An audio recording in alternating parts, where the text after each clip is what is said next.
Hello investors, welcome to another session of share academy members.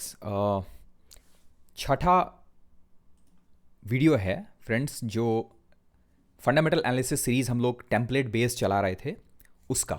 ठीक है, और अगर आपने इससे पहले की इस सीरीज़ के 5 वीडियोस नहीं देखें तो काइंडली इनको देख लीजिएगा और उसके बाद तब आज के इस वीडियो पर आइएगा। आज के इस वीडियो में हम लोग दो चीज़ें कंसीडर करेंगे, एक है रेशियोज़ और दूसरा है शेयर होल्डिंग। और ये दोनों चीज़ें आपको, अगर आप स्क्रीनर यूज़ करते हैं तो स्क्रीनर का जो सबसे निचला हिस्सा है आपको वहाँ पे मिलेंगी रेशियोज़ और शेयर होल्डिंग। इससे पहले हम लोगों ने इस पूरे सेशन के दौरान जो 5 वीडियोज़ हैं उनमें स्क्रीनर्स का लेआउट आप कैसे कर सकते हैं ये plus profit loss statement, balance sheet और कैश फ्लोज, इतना सब कुछ देख रखा है। ठीक है, आज के इस सेशन में हम लोग रेशियोज़ और शेयर होल्डिंग पैटर्न इसके ऊपर फोकस करेंगे। अब इससे पहले हम लोगों ने आपको बताया है कि एज एन इन्वेस्टर आपके पास में मार्केट में बहुत सारी इंफॉर्मेशन अवेलेबल है। आप चाहें तो एक कंपनी को एक दिन के अंदर भी एनालाइज कर सकते हैं, और अगर आप चाहें तो एक कंपनी को पूरे एक महीने लगातार पढ़ते रह सकते हैं, और तब भी आप ये नहीं तय कर पाएंगे कि कंपनी को खरीदना है या नहीं। विजय केडिया सर इसके बारे में एक बड़ी अच्छी बात कहते हैं कि ओवर एनालिसिस इज पैरालिसिस। तो वो कहते हैं कि एज एन इन्वेस्टर आपको सिर्फ वो पॉइंट्स उठाने चाहिए किसी भी एक डेटा में से जो एज एन इन्वेस्टर आपकी मदद करने वाले हों। और जो ये हम लोग अपनी टेम्पलेट बेस्ड लर्निंग कर रहे हैं, इसमें हम इन्हीं चीज़ों के ऊपर फोकस करेंगे। हम वो पॉइंट्स लेंगे जो पॉइंट्स हमारे काम के हैं, बाकी ओवर एनालिसिस नहीं करेंगे। Okay, so one by one चलते हैं। ये पर्टिकुलर पार्ट रेशियोज और शेयर होल्डिंग पैटर्न का। अब जब आप कोई कंपनी पढ़ रहे हैं, उस कंपनी का डेटा पढ़ रहे हैं, तो स्क्रीनर जब आप यूज़ करते हैं तो आप बेसिकली क्वालिटेटिव नहीं, आप क्वांटिटेटिव एनालिसिस करते हैं। बिकॉज यहाँ पर हम क्वालिटी के बारे में बात नहीं करते हैं, यहाँ पर हम थियरी बात नहीं कर रहे हैं, यहाँ पर हम डेटा के बारे में बात कर रहे हैं। और डेटा ड्रिवन एनालिसिस जो है वो कई बार ढंग के फैसले करने में या कंपनी परचेज करनी है नहीं करनी है, इसमें बहुत फ़ायदेमंद होते हैं हमारे। ठीक है, अब दो चीज़ें आज के इस सेशन में हम लोग डिस्कस करेंगे, एक रेशियो और एक शेयर होल्डिंग पैटर्न। क्वेश्चन है कि भाई हमको क्यों रेशियो एनालिसिस क्यों करनी चाहिए, या शेयर होल्डिंग पैटर्न हमको क्यों एनालाइज करना चाहिए। ठीक है, क्योंकि अगर इसकी ज़रूरत नहीं है तो इसको छोड़ देते हैं। नाउ रेशियो एनालिसिस बेसिकली जब आप कंपनी की एनालिसिस करते हैं तो उसमें एक पर्टिकुलर पार्ट होता है that is called efficiency matrix, कि कंपनी कितनी इफिशियंट है, वो अपने आप को कितना बेहतर तरीके से चला रही है। जब आपको ये देखना हो, जैसे दो कंपनीज आपको सेम तरह की सेम सेक्टर के अंदर मिल जाए, तो अगर आपको ये जानना हो कि कोई कंपनी कितनी इफिशियंटली काम कर रही है, तो आपको जिस चीज़ के ऊपर फोकस करना चाहिए वो है रेशियो एनालिसिस। और जो कंपनी इफिशियंटली काम कर रही है, जैसे कि ये ठीक वैसे ही है कि जैसे एक स्कूटर 1 लीटर पेट्रोल में 90 किलोमीटर जाता है और दूसरा 1 लीटर पेट्रोल में 40 किलोमीटर जाता है, तो जाहिर है कि जो पहला वाला स्कूटर है वो बेहतर है, बिकॉज वो अपने आप को इफिशियंटली मैनेज कर रहा है। ठीक है, तो रेशियो एनालिसिस की ज़रूरत इसलिए पड़ती है। नाउ शेयर होल्डिंग पैटर्न की ज़रूरत क्यों पड़ती है इसको एनालाइज करना, बिकॉज पहला, शेयर होल्डिंग पैटर्न से हमको ये पता चलता है, एक कॉन्सेप्ट है that is called skin in the game. यानी कि जो प्रमोटर है कंपनी का, वो कंपनी में कितना इंटरेस्टेड है। भाई हम कहते हैं कि कंपनी बहुत अच्छी है, प्रमोटर भी कह रहा है कि कंपनी बहुत अच्छी है, लेकिन प्रमोटर कंपनी के शेयर अपने पास नहीं रख रहा है, वो अपने सारे के सारे शेयर बेच दे रहा है। तो इसका मतलब है कि प्रमोटर को कुछ ना कुछ ऐसा पता है कंपनी के बारे में जो गड़बड़ है ना। तो पहली चीज़ तो ये शेयर होल्डिंग पैटर्न से पता चलती है। दूसरा, कई बार होता है कि फॉरेन इंस्टीट्यूशनल इन्वेस्टर, ये लोग जिनके पास बड़ा पैसा होता है। अब एफआईआईज कौन होते हैं? एफआईआईज होंगे विदेशों में जो म्यूचुअल फंड होल्डर्स हैं वो, एफआईआईज होंगे जो विदेशों के जो हेज फंड मैनेजर्स हैं वो, एफआईआईज होंगे विदेशों में जो पेंशन फंड्स हैं वो। ठीक है, या फिर कई बार एफआईआईज होंगे जो बड़े हाई नेटवर्थ जिनके पास में है वो लोग। यानी कि कहने का मतलब अगर शॉर्ट फॉर्म में कहें तो ऐसे लोग जिनके पास बहुत पैसा है। अगर किसी कंपनी के अंदर एफआईआईज की होल्डिंग हमको देखने को मिल जाए कि एफआईआईज पैसा लगा रहा है, तो इसका मतलब है कि यार कंपनी में कुछ चीज़ें अच्छी हैं, फंडामेंटली कुछ अच्छा है। बिकॉज एफआईआईज कभी भी कचरा कंपनियों के अंदर बहुत ज़्यादा निवेश करते हुए आपको नहीं मिलेंगे। अगर कंपनी में कुछ खराबी है तो फिर एफआईआईज उसमें सेल करने लगेंगे। और थर्ड है डीआईआईज, जो कि डोमेस्टिक इंस्टीट्यूशनल इन्वेस्टर होते हैं। ये भी सेम वही चीज़ है। इंडिया के पेंशन फंड्स होंगे, इंडिया में हेज फंड्स होंगे, इंडिया के जो म्यूचुअल फंड्स होंगे, इंडिया में जो लाइफ इंश्योरेंस कॉर्पोरेशन है, ठीक है, ये सारे के सारे डीआईआईज कहलाते हैं। ये भी ठीक वैसे ही है कि वो लोग जिनके पास बड़ा पैसा है, चाहे वो इंस्टीट्यूशन हो या इंडिविजुअल हो, जिनके पास बड़ा पैसा है, ये डीआईआईज हैं। तो एफआईआईज और डीआईआईज अगर किसी कंपनी के अंदर परचेज कर रहे हैं या निकल रहे हैं, तो वहाँ से हमको एक थोड़ा सा संकेत मिल जाता है। और लास्ट है पब्लिक शेयर होल्डिंग। ये एक बड़ी मज़ेदार चीज़ होती है, खास करके ऐसी कंपनियों में जहाँ पंप एंड डंप होता है। ठीक है, ये देखने वाला होता है क्या। सो रेशियो और शेयर होल्डिंग पैटर्न, इन दो चीज़ों पर हम लोग आज के सेशन में फोकस करते हैं। नाउ रेशियो में 6 पॉइंट्स आपको मिलते हैं: debtor days, inventory days, days payable, cash conversion cycle, working capital days और रोस या रिटर्न ऑन कैपिटल एम्प्लॉयड। अब देखते हैं कि इनका मतलब क्या है और इनकी अहमियत क्या है हमारे लिए। तो पहला है कि डेटर डेज। डेटर डेज का मतलब आप लोगों को याद है कि जब हम लोग कैश फ्रॉम ऑपरेटिंग एक्टिविटीज़ पढ़ रहे थे तो क्या था कि कई कंपनियां ऐसी होती हैं जो अपने सामान को उधार बेच देती हैं। डेटर डेज ये बताता है कि जो उधार लेके गया है सामान वो कितने दिनों में हमको पैसा लौटा रहा है। अब सोचिए कि अगर ये डेटर डेज बढ़ने लगे तो इसका मतलब क्या है कि जो आदमी हमसे उधार लेके गया है वो हमको देर में पैसा लौटा रहा है, और बिजनेस में हमारे हाथ में जितनी देर में पैसा आएगा हम नया रॉ मटेरियल उतनी देर में खरीदेंगे, हमारा बिजनेस पे उतना ज़्यादा असर पड़ेगा। तो डेटर डेज का कम रहना, ये जितना कम होता जाता है उतना बिजनेस की इफिशियंसी बढ़ती है। ठीक है, एक चीज़। Second, inventory days.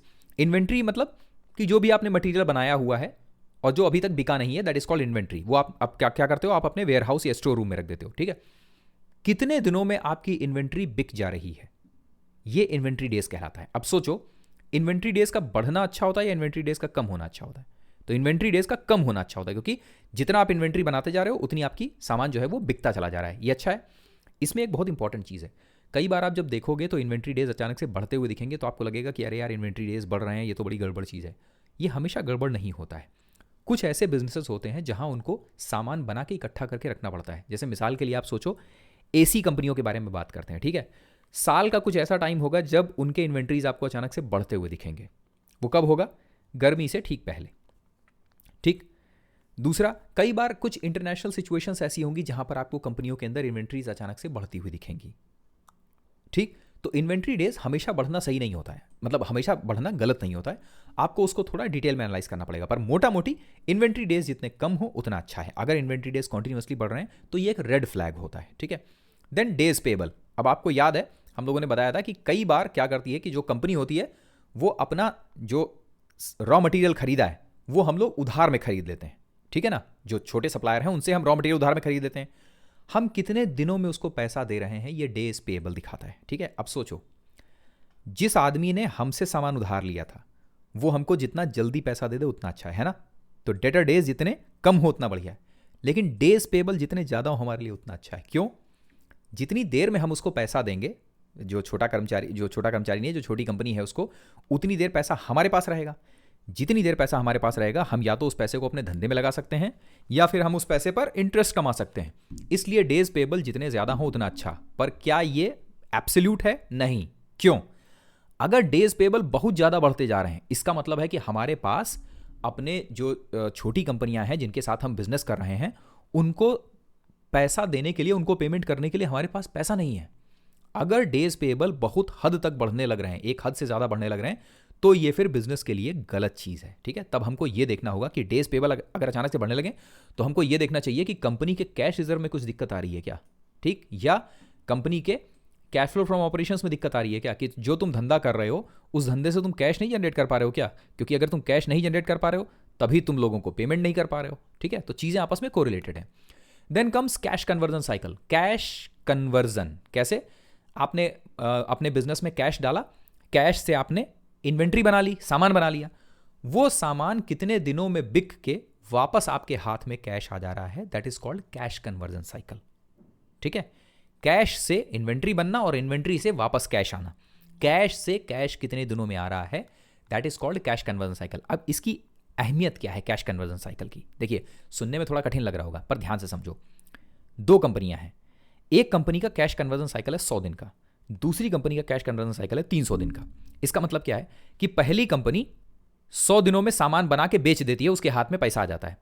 अगले 100 दिनों में वो फिर सामान बना के बेच देगी, फिर पैसा आ जाएगा, फिर आखिर के 100 दिनों में सामान बना के बेच देगी, फिर पैसा आ जाएगा। इसका मतलब वो साल में 3 बार धंधा कर लेती है। दूसरी कंपनी जो है उसका कैश कन्वर्जन साइकिल 300 दिन का है, यानी वो साल की शुरुआत में जो सामान खरीदती है उससे सामान बनाने के बाद जब बेचती है तो उसके पास पैसा आता है दिसंबर महीने में। तो पहली वाली बेहतर है या दूसरी वाली? तो जाहिर है कि पहली वाली बेहतर है, बिकॉज उसका सामान भी बिकता जा रहा है तेजी से। कैश कन्वर्जन साइकिल जितना कम हो हमारे लिए उतना अच्छा है।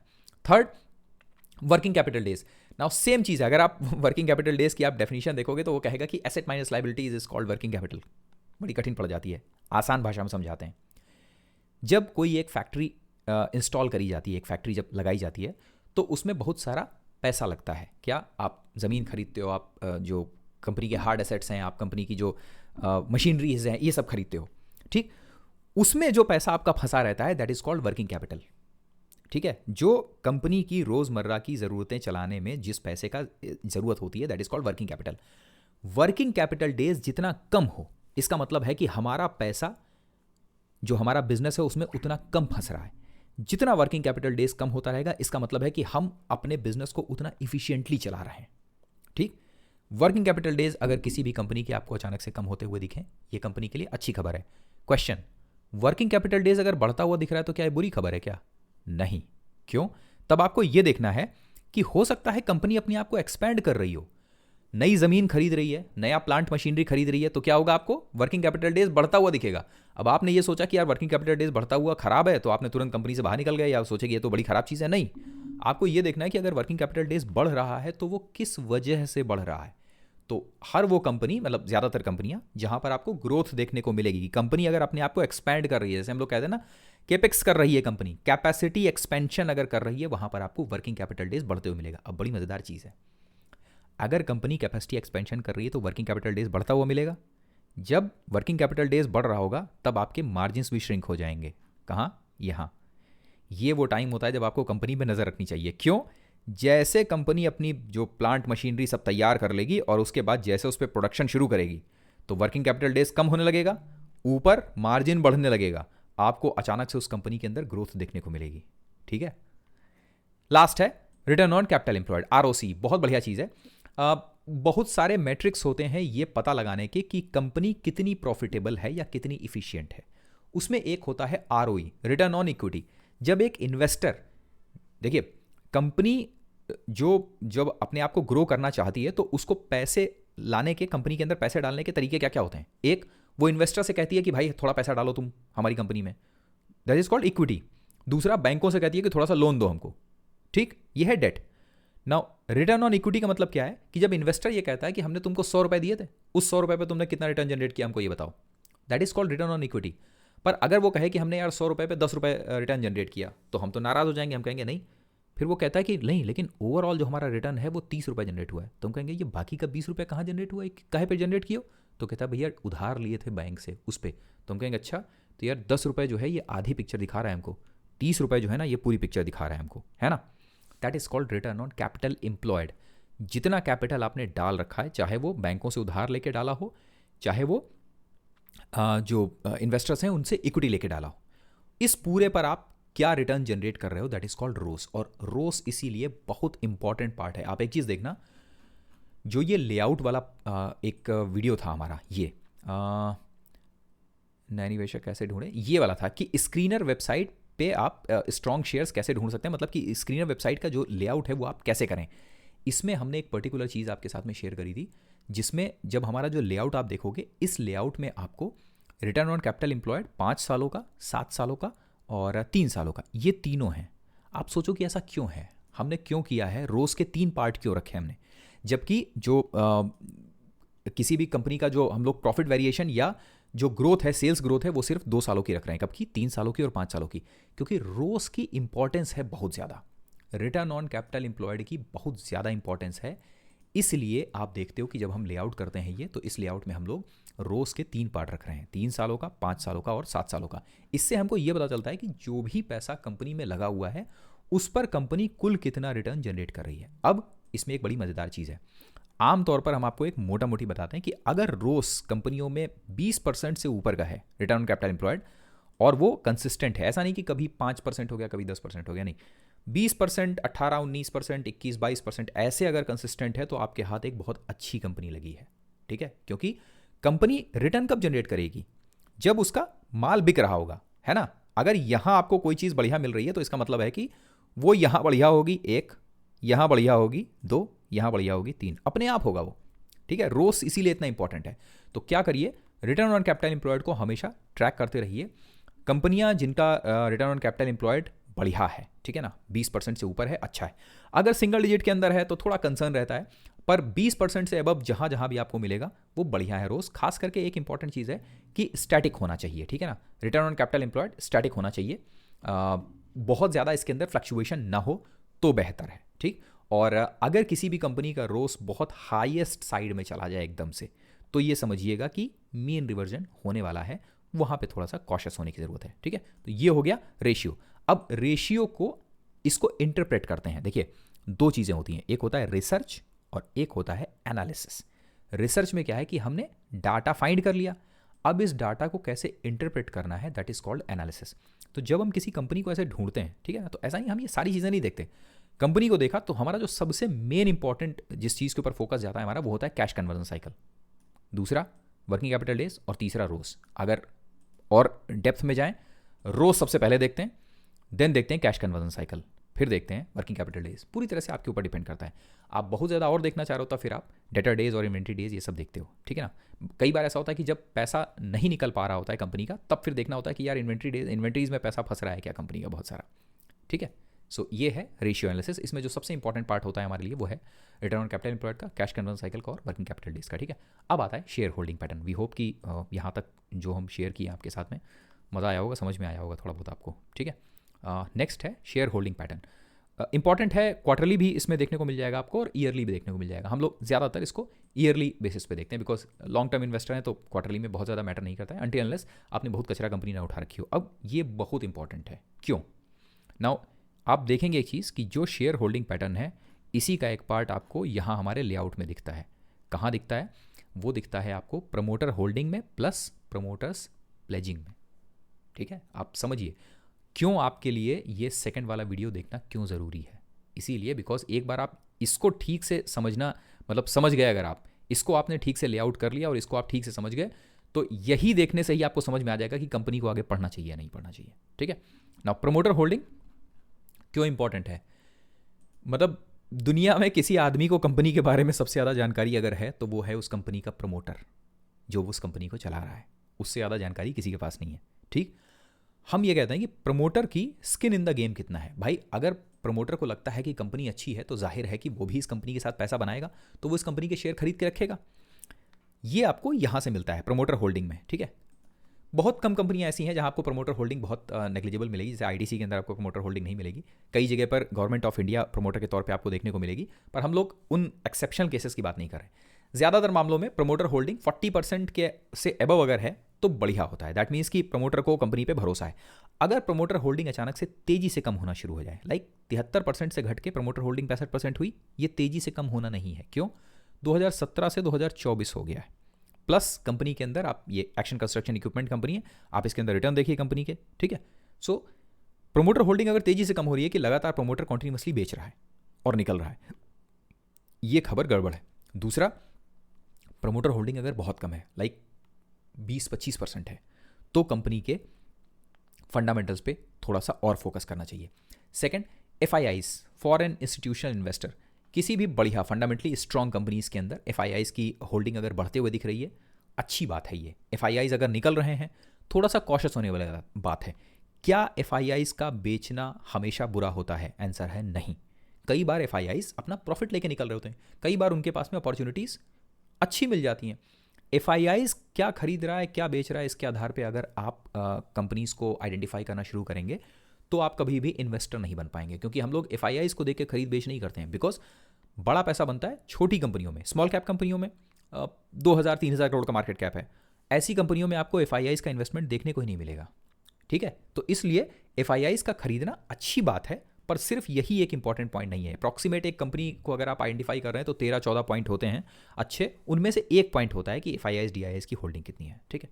देन नेक्स्ट है कि DIIs तो डोमेस्टिक इंस्टीट्यूशन इन्वेस्टर हैं, सेम वैसे जैसे FIIs विदेशों के होते हैं, DIIs इंडिया के होते हैं, वो जिनके पास में बड़ा पैसा है।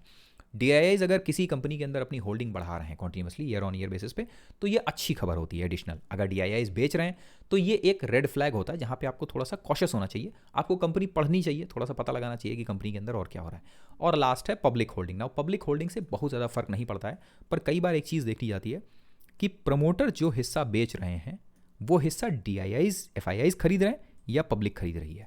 कई बार आपको एक मज़ेदार चीज़ देखने को मिलेगी, बहुत सारी कंपनियों में प्रमोटर होल्डिंग हो जाएगी 5% या निल, DIIs FIIs होंगे निल, और पब्लिक होल्डिंग में आपको एकदम से दबा के मिल जाएगा माल, ठीक है। ये थोड़े से ऑड संकेत होते हैं। कचरा कंपनियां आप जितनी भी देखेंगे उन सब के अंदर आपको पब्लिक होल्डिंग दबा के मिलेगी और प्रोमोटर होल्डिंग बहुत नेग्लिजिबल या नील मिलेगी। ये कई बार पंप एंड डंप का बहुत बढ़िया एग्जाम्पल होता है। पंप एंड डंप कंपनियां जब देखेंगे तो उनमें हमेशा ये होगा कि प्रमोटर जब निकल जाएगा तो सारा का सारा माल पब्लिक के पास में चला जाएगा, आपको पब्लिक होल्डिंग उसमें 90% 99% के करीब मिल जाएगी। ठीक है, आमतौर पर जब हम लोग शेयर होल्डिंग पैटर्न देखते हैं तो जैसे कंपनी देख रहे हैं शेयर होल्डिंग पैटर्न, तो उसमें क्या देखते हैं, सीधे प्रमोटर होल्डिंग देख लेते हैं एक, दूसरा एफआईआईज देख लेते हैं कि एफआईआईज ग्रोथ कर रहा है या लो हो रहा है। बस ये दो मेन इंपॉर्टेंट होते हैं हमारे लिए।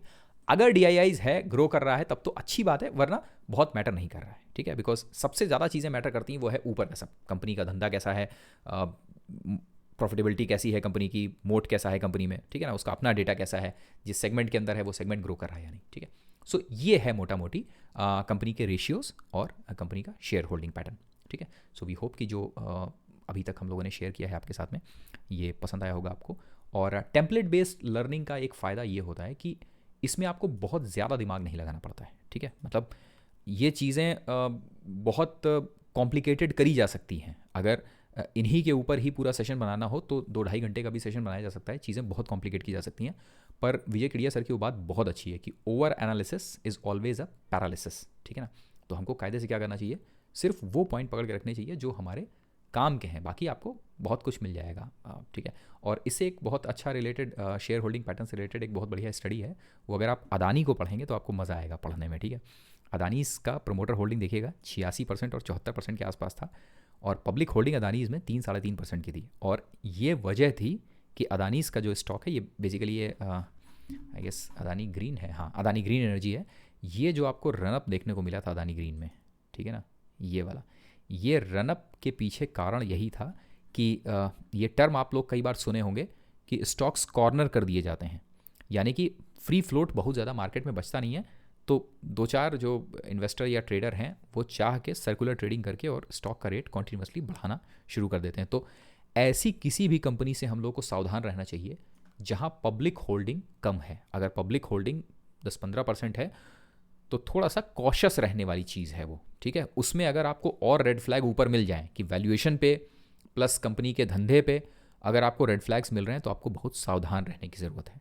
ठीक है, सो ये था छोटा सेशन, वी होप कि पसंद आया होगा। लाइक शेयर सब्सक्राइब करिए, और आगे कौन से टॉपिक को आप इजीली अंडरस्टैंड करना चाहते हैं वो बता दीजिएगा, तो उसके ऊपर हम लोग एक वीडियो बना के फिर ले आएंगे। ओके, कोशिश करेंगे जल्दी से जल्दी ये फंडामेंटल एनालिसिस वाली सीरीज़ को ख़त्म करने की। अपने फीडबैक्स देना बिल्कुल मत भूलिए। Thank you very much, have a nice day, good night, bye bye.